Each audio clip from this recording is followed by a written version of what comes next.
Welcome to Porit Academy again. So today we'll discuss chapter 7, Waste. This is science,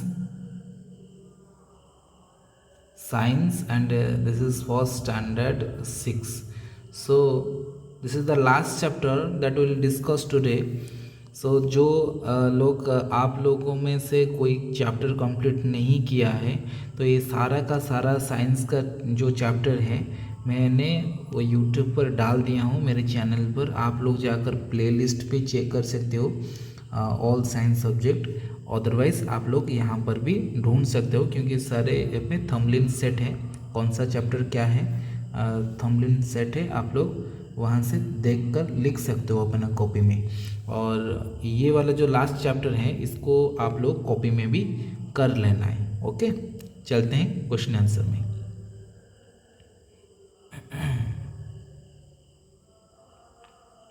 so this is first question, multiple choice question. So A worm used for the process of composting, क्या है ना, red worm. So an example of landfill park is Indraprastha Park, that is in Delhi. Okay, then next C number, by recycling paper we can save trees. Okay, pause करो और लिखो, और जो बच्चे कर दिए हैं आप लोग चेक कर सकते हो ये इसमें से। Okay, then next, garbage is solid waste. Okay, then which of the following is called a farmer's friend? Earthworm called farmer's friend. Okay, then next, write true and false। देखेंगे इसको, देखो। So we should reduce the use of paper bags। True, हम चाहेंगे तो reduce कर सकते हैं। Then next question, burning of dry leaves is better than composting them।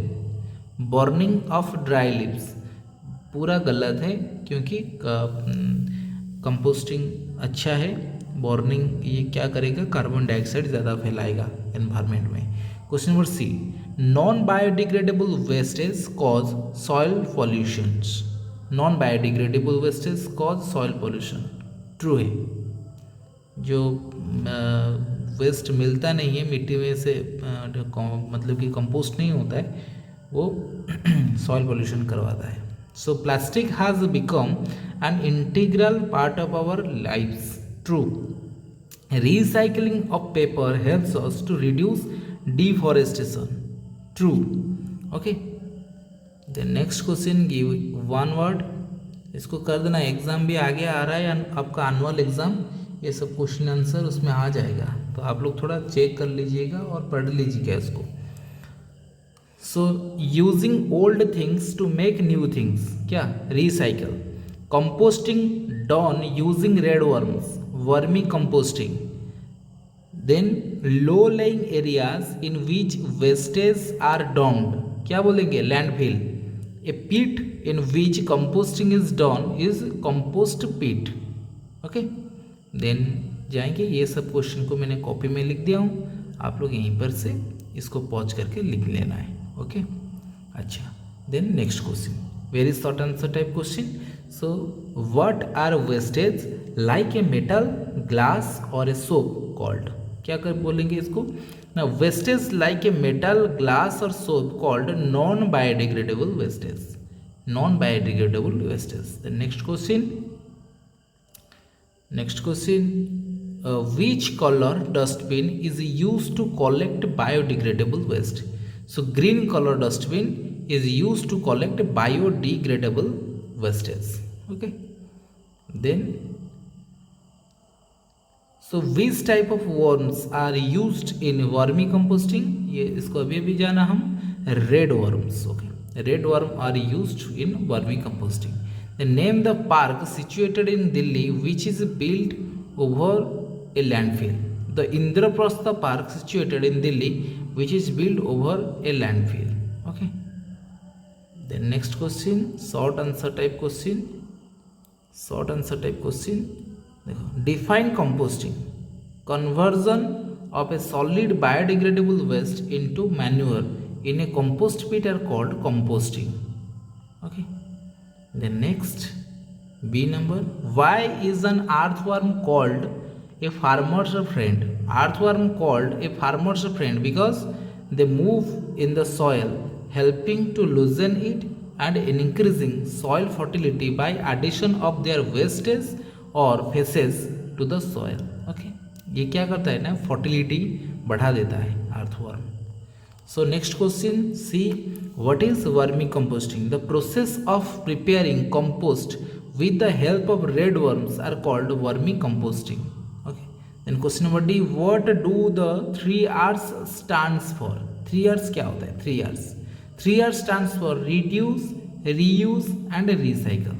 Okay, इसको याद रखना है, आगे भी बहुत काम आएगा एनवायरमेंटल साइंस में. Reduce, reuse and recycle. Then long answer type questions.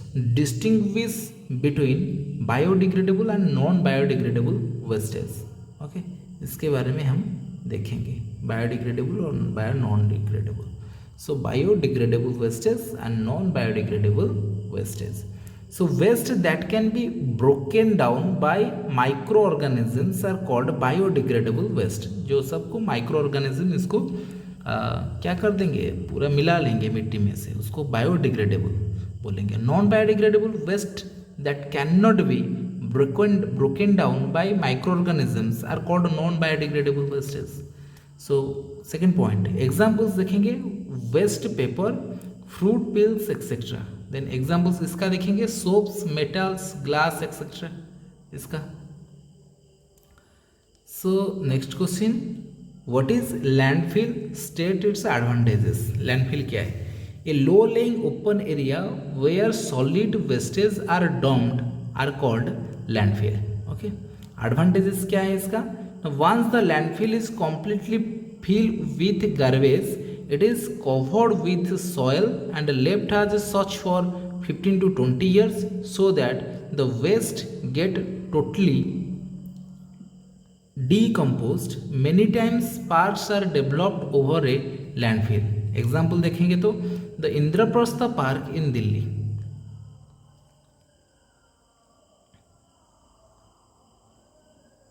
So explain how to prepare a compost pit. Prepare a compost pit कैसे करेंगे? Dig a small pit in a cool sandy corner of a garden. Okay, and biodegradable waste like a kitchen waste, paper, fallen leaves, waste food etc. into it. एक गड्ढा खोलो और उसके अंदर ये सब चीज को डालो. When the pit is full, add a bucket of water to it and mix the contents with a stick. Cover the pit with soil and leaves it undisturbed for 1 month.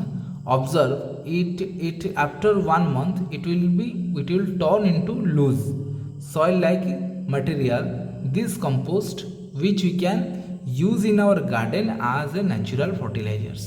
Okay, तो पहले एक गड्ढा खोलो, उसके अंदर क्या करना है ना, घर का जो सब जो पिल्स होता है, मतलब कि लीव्स होता है, मतलब कि वेजिटेबल पिल्स होता है, इसको क्या करो, लेकर वो गड्ढे में डालो और जब गड्ढा फुल हो जाता है उसके ऊपर पानी एक बकेट डाल दो और उसको कवर कर दो.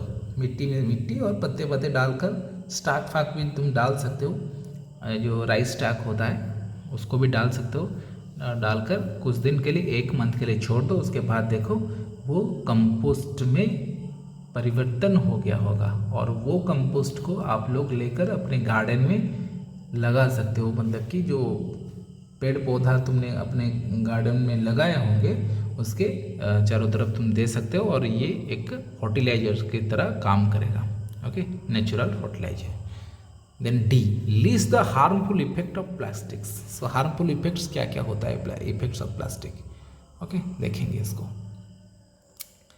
सो फास्ट क्या होता है ना, देखो, फूड पैक्ड और stored in plastic bags and containers में sometime prove to be harmful and unsafe for consume. मतलब कि जो सब हम बेवरेज पीते हैं ना, हम लोग कोल्ड ड्रिंक्स वगैरह पीते हैं, थम्सअप वगैरह, वो प्लास्टिक में आता है, प्लास्टिक बॉटल में आता है और वो प्लास्टिक मतलब कि एनवायरमेंटल वेरीफाइड नहीं होता है, मतलब कि उसमें से अगर ज़्यादा 25-30 डिग्री से ज़्यादा हीट मिलेगा उसको, उसमें से कि केमिकल निकलेगा और वो केमिकल कोल्ड ड्रिंक्स के साथ मिल जाएगा और वो कोल्ड ड्रिंक्स को हम जब पियेंगे stomach cancer, food pipe cancer, ये सब चीज़ें होने लगेगा। आप लोग देखोगे कि जब धूप में आ रहा होगा ना 45 डिग्री सेल्सियस में वो धूप में आ रहा है, तो वो मतलब कि वो वेरीफाइड प्लास्टिक्स नहीं है, तो उसमें से केमिकल निकलता है और वो हमारे पेट में जाता है और हमारा पेट को ख़राब भी करेगा। ओके, ये बहुत हार्मफुल है। तो जब कोल्ड ड्रिंक्स पीना है तो कांच का बोतल और कैन में पीना है, एल्युमिनियम कैन में, ये सेफ होता है ज़्यादा प्लास्टिक के बोतल से। Okay, next point, on being burnt, some type of plastic release harmful gases which can cause health problems. अगर प्लास्टिक को जलाओगे उसमें से जो केमिकल वाला आएगा, धुआं निकलेगा, वो भी हम अगर ब्रीथिंग में हमारे अंदर जाएगा, वो भी फुसफुस का कैंसर कर देगा या फेफड़े को कैंसर बना देगा हमारा। ओके, लंग्स कैंसर हो जाएगा।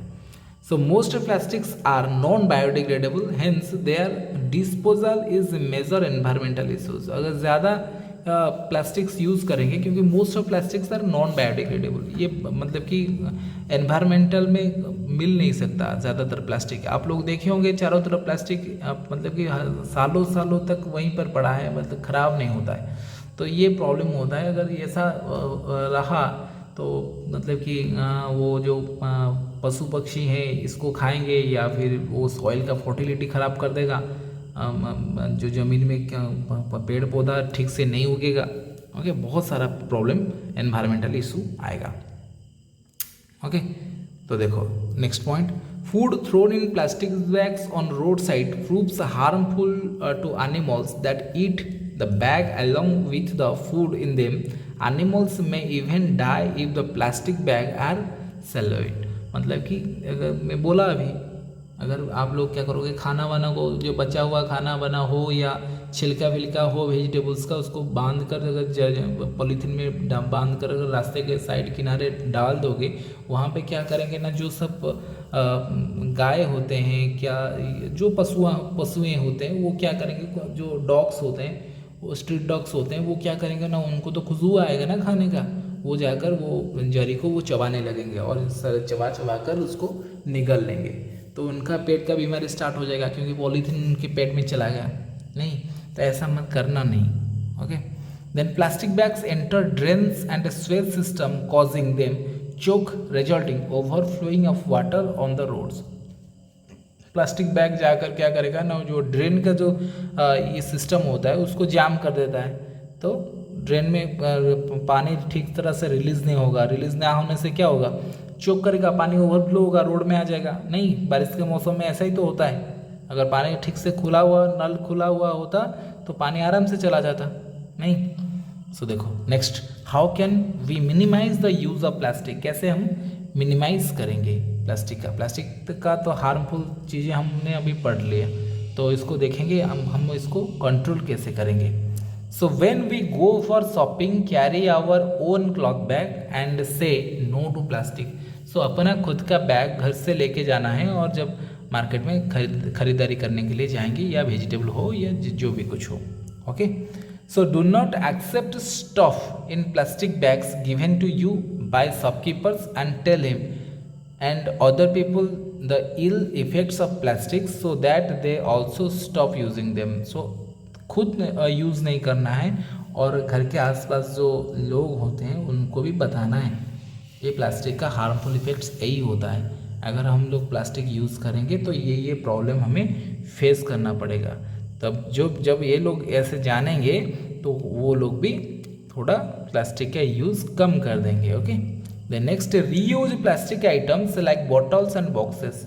जो भी हार्ड प्लास्टिक का आइटम होता है उसको जो रीयूज़ करना है, तो रीयूज़ तो आप लोग नहीं कर सकते हो ना, जो कबाड़ी वाला आता है ना गांव में लेने के लिए, सब कांच का बटल हो, कैंस हो, और ये प्लास्टिक का डिब्बा विब्बा हो, तो उनको दे देना है, वो सब रिसाइकिल करेंगे उसको।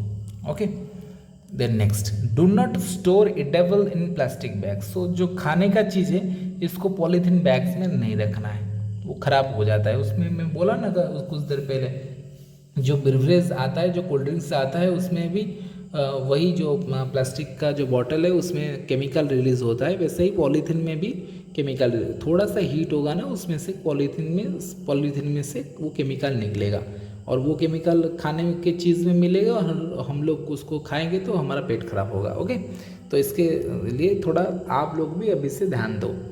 सो do not throw plastic bags carelessly here and there, फेंकना नहीं है, फेंकने से क्या प्रॉब्लम होता है अभी अभी हमने पढ़ा, गाय वगैरह खाएंगे उनका पेट खराब होगा, रास्ता जाम होगा, ओके, खराब भी दिखेगा चीज़ें। Next, spread awareness in school and in our neighborhood about the ill effects of plastic by conducting comparisons and talks। Okay, हमें अवेयरनेस भी फैलाना है जो हमारे गांव में, स्कूल में, हमारे एरिया में कि प्लास्टिक का ये सब इफ़ेक्ट होता है, इल इफ़ेक्ट होता है अगर हेवी यूज़ ऑफ प्लास्टिक हमने करा। ओके, तो यहाँ से आपका चैप्टर ख़त्म, बुक भी ख़त्म। और वो जो असाइनमेंट है मैं बहुत जल्द बना रहा हूँ, उसका क्वेश्चन आंसर लास्ट का जो असाइनमेंट उसको भी मैं डाल दूँगा।